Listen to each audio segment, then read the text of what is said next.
요한복음은 예수 그리스도는 메시아시다. 그 메시아 되시는 분이 말씀이 육신이 되어서 친히 이 땅에 오셨다. 우리 모든 인류를 구원하시는 분이 바로 예수님이다라는 것을 아주 강하게 이야기합니다. 그것을 강하게 이야기하기 위해서 어찌 보면 세례 요한이라는 인물이 등장하고 있습니다. 그런데 이 세례 요한이 자신이 어떤 사람인지를 잘 이야기하면서 자기는 주의 길을 예비하러 광야에 외치는 자의 소리가 된 보잘것없는 사람에 지나지 않는다 하면서 자신을 낮추고, 그러므로 반해서 예수님을 더 부각시키고 있습니다. 오늘 성경의 이제 핵심이, 많은 사람들이 이 세례 요한에 대해서 아주 신기하게 생각합니다. 그도 그럴 것이, 이 세례 요한을 존경하고 따르던 제자들이 많이 있었고, 그뿐만 아니라 이 세례 요한이 기이한 업적, 기이한 행적을 많이 행했기 때문에 그렇습니다. 그러니까 오늘 성경에서 당신이 누구냐? 세례 요한에게 이렇게 질문을 합니다. 유대인들이 당신이 도대체 누구냐라는 이 질문에, 네가 그 선지자냐? 본인이 아니다라고 얘기합니다. 그리고 또 엘리야냐? 뭐 이렇게 또 묻기도 합니다. 결국에는 선지자 이사야의 말에 주의 길을 곧게 하라고 광야에서 외치는 자의 소리로라 하니라 라고 이렇게 본인의 정체성을 분명히 이야기합니다. 만약에 제가 세례 요한이었다면 아마 좀 어깨에 힘을 주기도 하고 좀 그랬을 수도 있는데, 세례 요한은 자기 자신을 아주 겸손하게 낮춥니다. 광야에서 외치는 자의 소리다. 어찌 보면 이사야의 예언된 말이기 때문에 그 예언된 인물로서 난 뛰어난 인물입니다 라고 본인의 그 우월성을 조금 우쭐댈 수도 있는데도 불구하고 그러지 아니하고 자신을 엄격히 낮춥니다.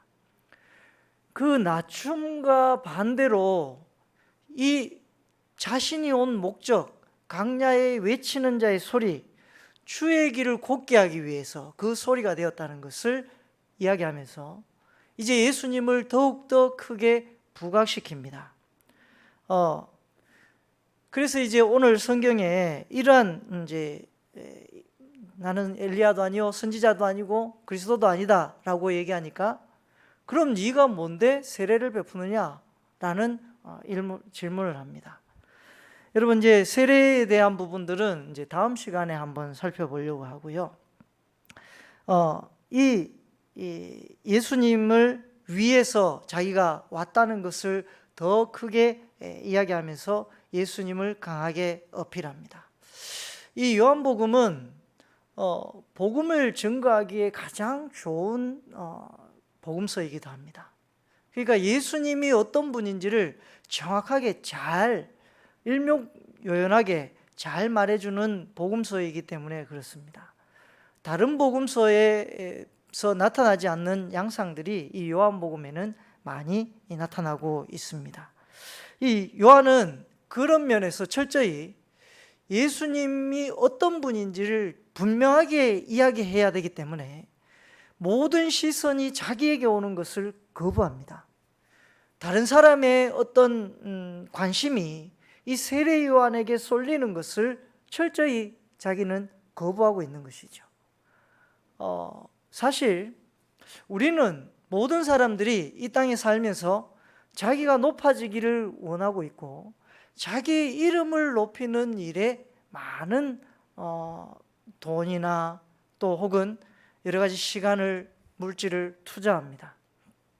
그렇게 투자를 해서 어떤 명예를 갖고 또 어떤 위치에 올라서 그 위치에서 많은 사람 위에 군림하고 싶어하는 욕심이 많은 사람들에게 아마 있을 것입니다.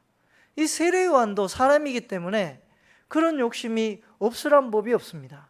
그뿐만 아니라 이 세례 요한이 더군다나 자기를 따르는 많은 무리가 있고 또 이 유대인들이 이 세례 요한이 누구인지에 대한 관심을 가질 정도면 이 세례 요한이 정치적으로 어떤 한 자리를 할 수 있는 그런 파워를 갖고 있음에도 불구하고 그것을 모두 거부합니다. 이유는 오직 모든 조명이 예수님께 집중되게 하고자 원했던 것이 이 세례 요한의 마음입니다. 여러분, 그러므로 이제 자기에게 오는 조명을 28절까지 부인하면서 29절부터 30절, 29절, 30절 두 절에 이렇게 예수님에 대해서 표현합니다. 이튿날 요한이 예수께서 자기에게 나오심을 보고 이르되 보라, 세상 죄를 지고 가는 하나님의 어린 양이로다. 예수님에 대해서 이것보다 더 일목요연하고 간단하게 표현하는 구절은 아마 없을 것입니다. 보라, 세상 죄를 지고 가는 하나님의 어린 양이로다. 이 구절을 조금 이따가 한번 살펴보려고 합니다만, 또 30절에 이렇게 얘기합니다. 내가 전에 말하기를 내 뒤에 오는 사람이 있는데 나보다 앞선 것은 그가 나보다 먼저 계심이라 한 것이 이 사람을 가리킴이라. 그러니까 본인이 평생을 주장하고 이야기해 왔던 그 예언된 분, 그 메시아, 그분이 바로 이분이다라는 것을 이야기하고 있습니다. 여러분, 많은 영화나 축구나 어떤 공동체이든 어떤 팀이든 반드시 거기에는 주연이 있는가 하면 조연이 있습니다. 주인공이 있는가 하면 조력자가 있습니다. 그래서 많은 사람들이 이 주인공이 이제 결국에는 조명은, 스포트라이트는 주인공이 받게 되어 있죠.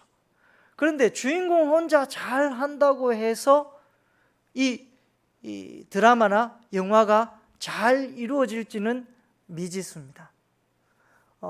물론 예수님은 다른 어떤 조연이 잘 못하고 죽을 쓴다 할지라도 예수님 그 한 분만 놓고 봐도 충분히 스포트라이트를 받을 만한 대단한 그런 모습을 갖고 있지만, 그러나 예수님이 더 큰 이 땅의 구주로서 많은 사람들에게 구원의 섭리를 펼치는 데에 중요한 역할을 했던 믿음의 선조들, 또 예수님의 제자들, 그리고 주변에 예수님을 따르던 많은 사람들이 있었습니다.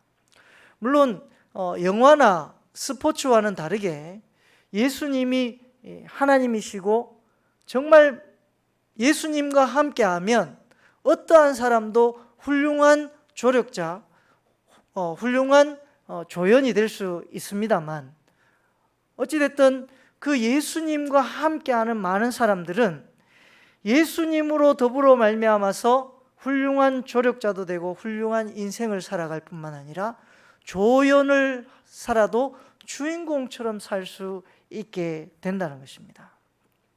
여러분, 그래서 영화에도 보면 저는 그 영화에 많은 주연들보다도 조연을 하는 사람들을 많이 또 주목하여 보게 됩니다. 그 조연을 하는 사람들을 보면 인물이 그다지 좋지도 않습니다. 그리고 그다지 뛰어날 만한 것이 없습니다만, 그럼에도 불구하고 그 사람을 통해서 주인공이 돋보이게 되는 모습에는 반드시 그 조연의 역할이 매우 중요한데, 이 조연의 역할들을 통해서 주인이 돋보이는 가장 중요한 요소들을 가만히 살펴보니까 조연이 조금 좀 덜 떨어지는 행동을 한다든지, 조금 인물이 좀 못나서 조금 좀 주인공보다 좀 대조되는 그런 모습을 보일 때에 비로소 주인공이 더 돋보이게 되는 것이죠. 축구도 제가 좋아하는데요, 축구도 마찬가지입니다. 축구도 보면 많은 사람들이 호나우두나 혹은 메시와 같은 골을 잘 넣는 공격수에 집중하는 경우가 많이 있습니다. 그런데 그 공격수가 골을 잘 넣기 위해서는 그 미드필더나 수비가 협력을 잘 할 때 결국에 그 공격을 잘 하는 사람이 좋은 골을 넣을 수 있고 좋은 경기를 펼칠 수 있게 되는 것이죠. 오늘 이 세례 요한은 보면 예수님을 그 어떤 누구보다도 가장 잘 예수님을 조력자로 서포트하고 있는 것을 볼 수가 있습니다.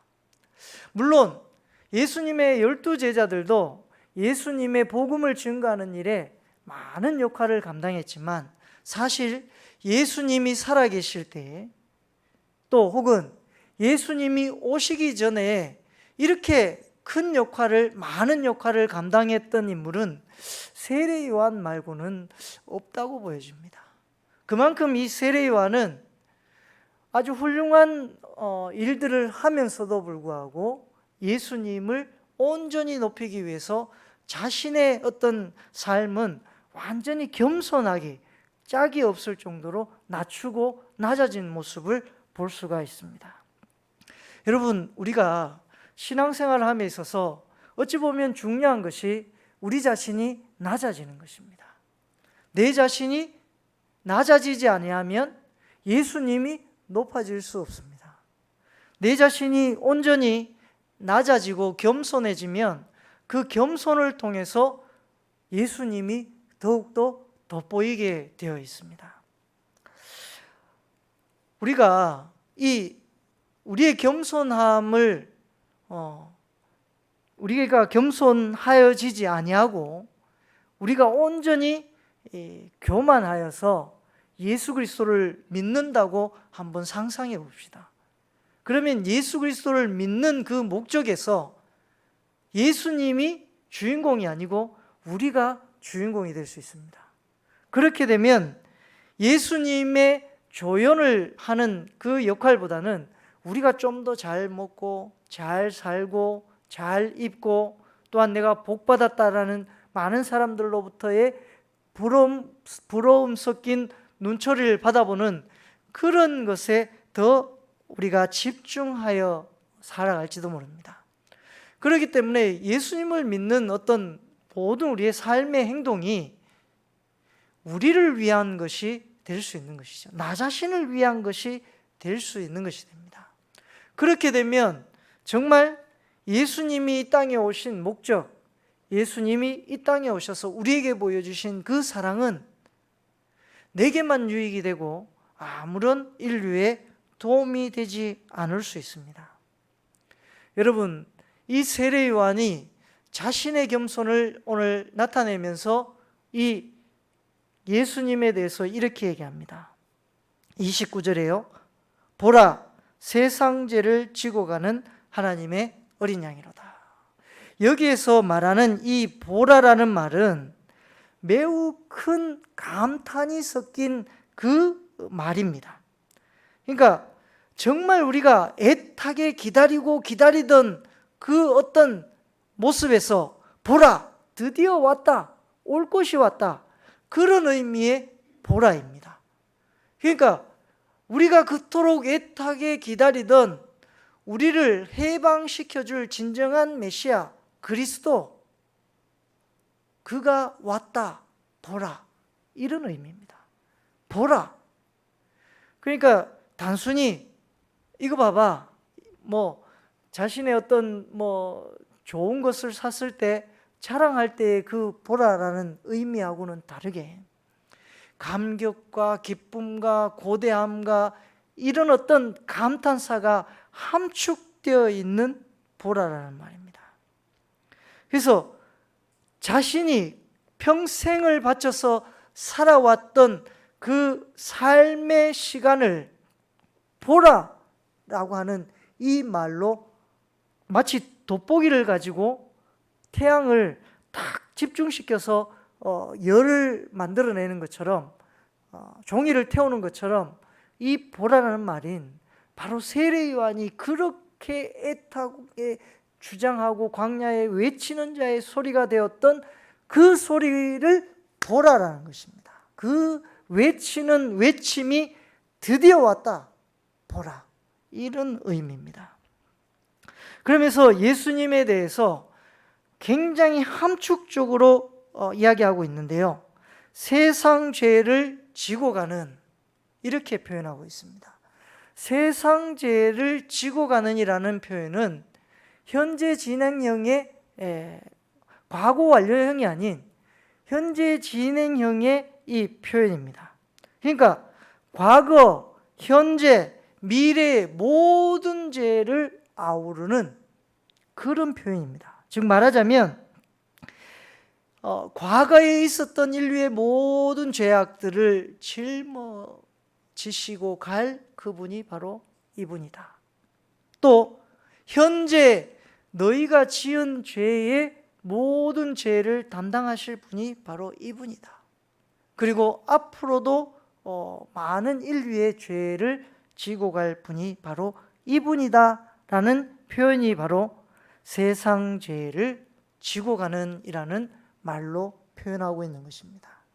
즉 말하자면, 자, 이제 당신들의 죄를 담당할 이런 어떤 현재에 국한되어서 얘기한 것이 아니라 전 모든 인류의 죄를 지고 가시는, 앞으로도 계속 지고 가실 그분이 바로 이분이다 라고 얘기하시면서 그분이 바로 하나님의 어린 양이로다 라고 표현하고 있습니다. 과거에는 이 이스라엘 백성들이 광야에 생활할 때 이 아사셀이라고 하는 염소를 광야로 보내는 그 의식이 있었습니다. 그래서 많은 인류의 공동체의 죄를 혹은 그 민족의 개개인의 죄를 해결받기 위한 하나의 방법으로 이 모든 공동체의 죄를 그 아사셀 염소에게 부과시켜서 그 염소를 광야로 보냅니다. 광야로 보내서 그 염소가 이제 생을 마감하게 되는 그런 모습으로 이제 삼게 되는데, 그런 어떤 일들을 행하는 그런 예수님의 모습을 지금 표현하고 있는 것입니다. 그래서 세상 죄를 지고 가는 어린 양이로다. 여러분, 이스라엘 백성들은 반드시 이 하나님께 번제나 여러 가지 이 속건제, 속죄제를 드려야만 합니다. 그럴 때 제일 많이 쓰이는 제물이 바로 양입니다. 예수님께서 십자가에 못 박혀 돌아가신 그 시간도 이 율법적으로 양을 잡아서 번제로 드리는 그 시간이 바로 예수님이 십자가에 못 박혀 돌아가신 시간입니다. 그렇게 놓고 볼 때 이 예수님은 세상 죄를 지고 가는 하나님의 어린 양이라고 하는 이 표현은 이제 예수님을 보라, 그 예수님을 믿기만 하면 당신들의 죄, 과거의 죄, 앞으로의 모든 인류의 죄가 다 사해질 것입니다. 그러므로 내가 그렇게 내 뒤에 오시는 이가 있는데 그분은 아주 위대한 분이다 라고 표현했던 그분이 바로 이 예수님이다 라고 이야기하고 있습니다. 이 세례 요한은 예수님에 대해서 아주 명확하고 분명하게 이야기할 뿐만 아니라 이 자신이 예수님의 신발끈을 풀기에도 감당치 못한다라고 표현했었는데요. 이 예수님의 신발끈을 풀기에도 감당치 못한다는 이 말은 이 시대 당시에는 이 주인에게 종이 신발을 늘 닦아주거나 신발끈을 메어주는 그런 사람이 있었습니다. 그런 역할을 감당하는 그런 어떤 역할도 자기에게는 아주 예수님 앞에서는 보잘것없는, 그것조차도 할 수 없을 만큼 저는 나약한 존재입니다 라고 얘기하면서 그 예수님이 하나님의 어린 양이고 그 하나님이심을 오늘 성경에서 잘 표현하고 있습니다. 그래서 우리가 그 예수님을 믿기만 하면 죄 사함을 얻을 수 있다는 것이죠. 우리가 굳이 양을 바치고 또 제사를 지내지 않아도 예수님을 믿기만 하면 그 하나님의 어린 양 되신 그분으로 말미암아서 우리가 다 구원을 얻을 수 있다는 함축적인 그 말이 이 하나님의 어린 양이로다라고 하는 이 표현을 통해서 완전히 다 이해될 수 있는 구절입니다. 여러분, 우리가 예수 믿을 때 매우 중요한 것은 바로 겸손과 바로 회개입니다. 우리는 겸손한 어떤 모습을 갖고 신앙생활을 할 때 비로소 예수 그리스도가 하나님이 보여지기 시작합니다. 우리가 겸손하지 아니하고 우리가 교만하거나 혹은 우리의 삶에 내게 유익한 것이 무엇인지를 생각하면서 신앙생활을 하게 되면 예수 그리스도가 우리에게 어떤 의미가 있는지 제대로 보여지지 않을 수 있습니다. 우리가 겸손할 때에 비로소 예수님이 우리에게 어떤 분인지 보여지게 됩니다. 그래서 여러분, 오늘 보라 라고 하는 이 감탄, 우리가 겸손할 때에 비로소 하나님이 보이게 됩니다. 겸손할 때에 비로소 하나님이 우리에게 주시는 귀한 일들, 귀한 은혜들, 이런 것들이 보이기 시작합니다. 옛날에 TV 프로그램에 보니까요, 유재석이 그 장혁에게 이렇게 이야기하는 것을 본 적이 있습니다. 예능은 뭐다? 라고 얘기하니까 예능은 이 표현, 갑자기 단어가 안 떠오르는데요. 감탄하고 막 이런 거 있지 않습니까? 리액션. 역시 차 목사님.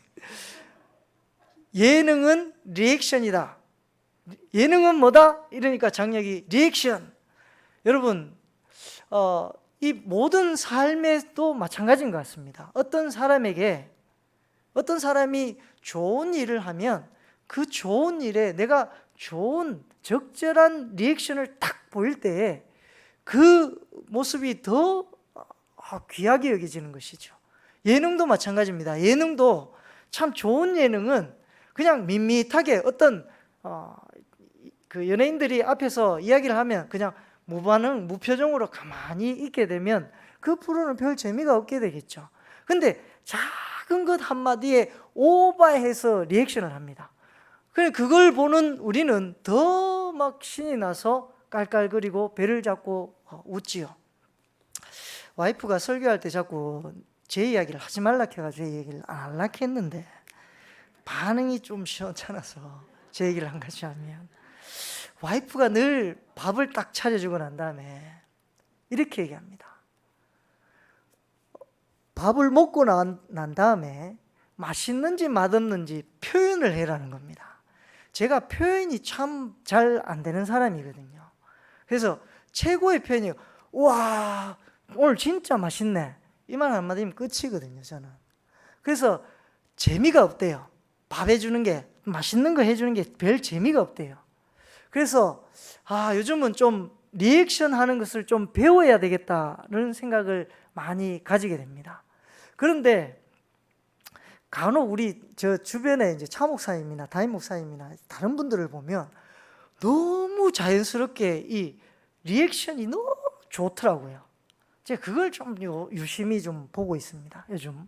그런데 여러분, 이 사람이 뭔가 한 가지를 딱 던졌을 때 그것에 대해서 그냥 무표정하게 있는 것보다 좋은 반응을 보여주니까 왠지 기분이 좋아지더라고요.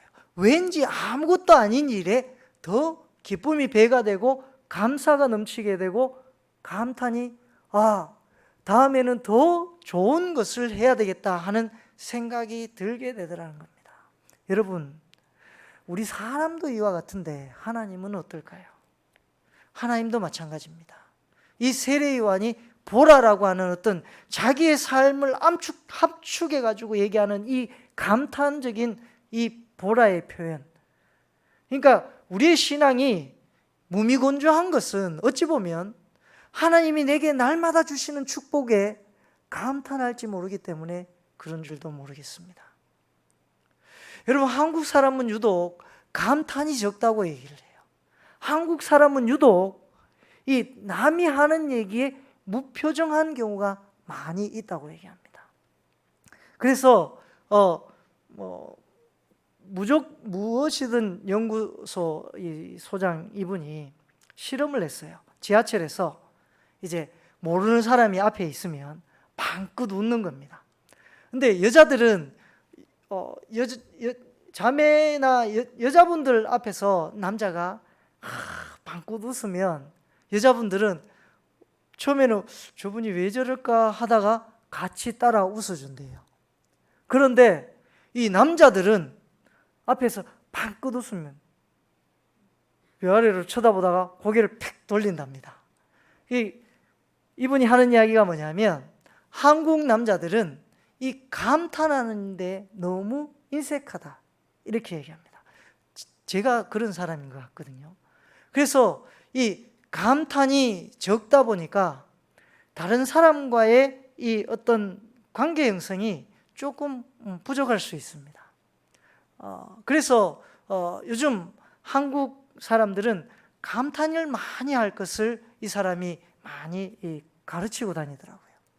여러분, 이 감탄은 단순한 어떤 감탄에서 끝나는 것이 아니라 감탄함으로 인해서 상대방도 즐겁게 하지만 나도 역시 그 감탄을 통해서 보잘것없는 것이 내게 이렇게 큰 유익을 주는 것이었구나 하고 귀하게 여겨진다는 것입니다.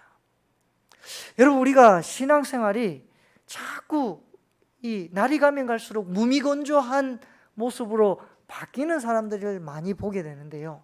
그 사람들의 삶을 가만히 보면 별로 감탄이 없어요. 또 기도에 대한 응답이 주어졌음에도 불구하고 그것이 응답인지 응답이 아닌지 모르고 살아갈 때가 많습니다.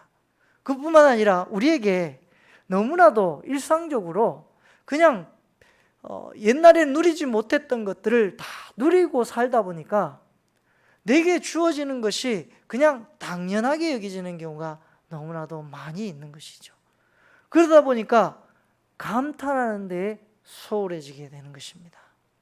여러분, 우리가 기도할 때 한 가지 기도의 목표를 놓고 그 기도를 하고 하나님이 그것을 응답하시는지 응답 안 하시는지를 유심히 보았다가 이것이 응답이다라고 발견하는 것.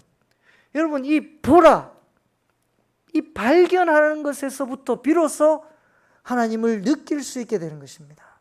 그런데 우리가 겸손하지 못하고 교만하면 내가 잘해서 된 건데 하나님 기도 응답해서 되는 거 아니야.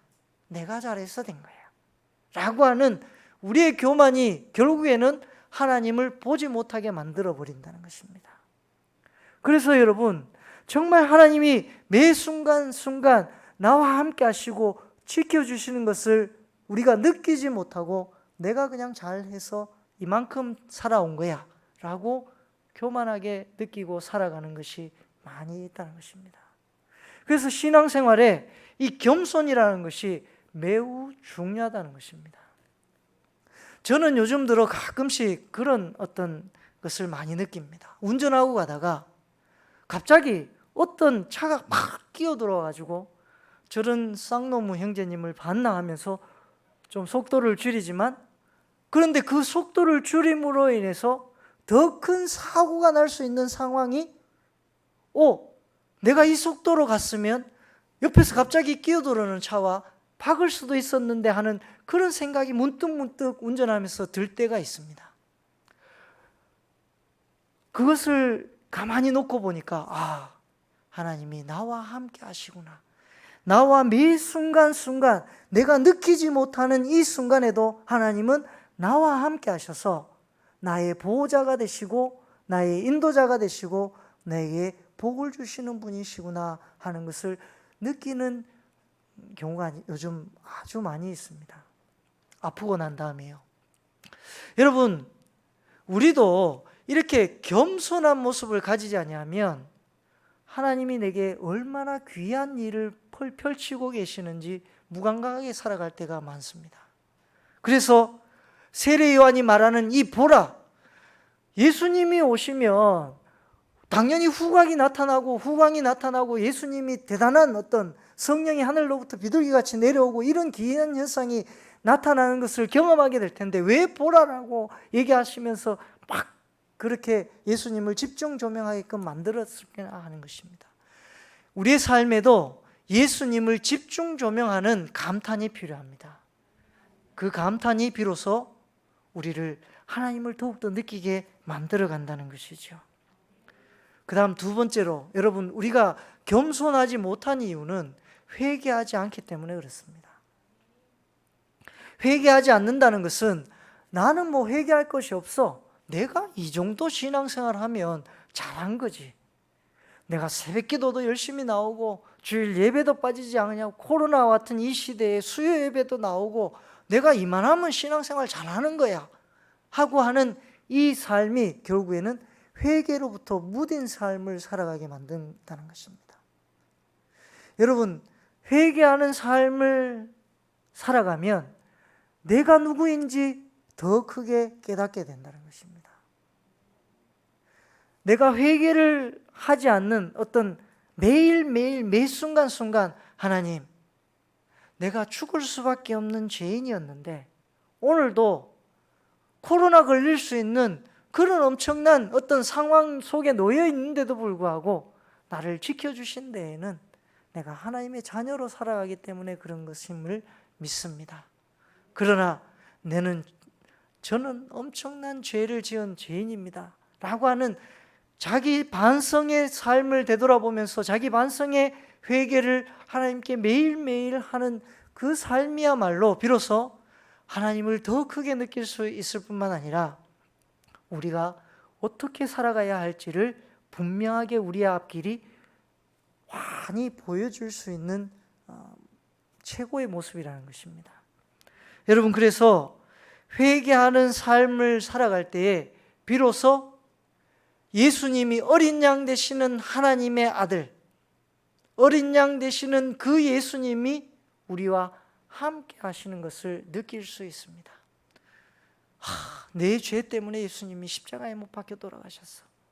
내 죄 때문에 굳이 어린 양이 되지 않으셔도 되는데도 불구하고 어린 양이 되신 그 예수 그리스도를 생각하게 된다는 것입니다. 여러분, 우리는 이런 것들이 너무나도 잊혀지는 삶을 살아왔던 것 같습니다. 제 자신만 돌아봐도 제가 어렸을 때, 신앙적으로 뜨거웠을 때는 매일 저는 죄인 중에 개수입니다라고 외쳤던 바울처럼 막 그렇게 나무 뿌리 뽑아가면서 죄인이라고 용서해달라고 그렇게 고백했었는데 요즘은 그런 시간이 거의 없는 것 같아요. 내가 잘해서 이만큼 살아온 거야 라고 하는 내 자신의 어떤 뿌듯함, 내 자신의 어떤 우쭐함이 결국에는 하나님이 얼마나 내게 귀한 분인지를 잊고 살아가게 하는 그런 모습들이 되어간 것 같습니다.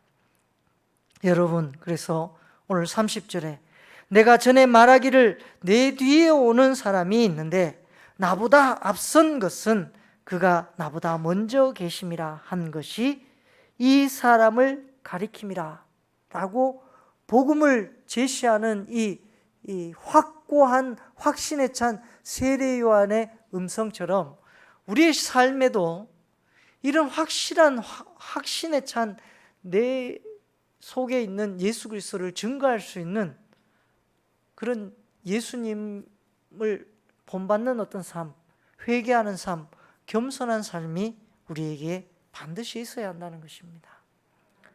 그러지 아니하면 예수 믿을래? 라고 얘기했다가 나는 그런 거 모른다. 그래, 알았다. 너는 이대로 나는 이대로.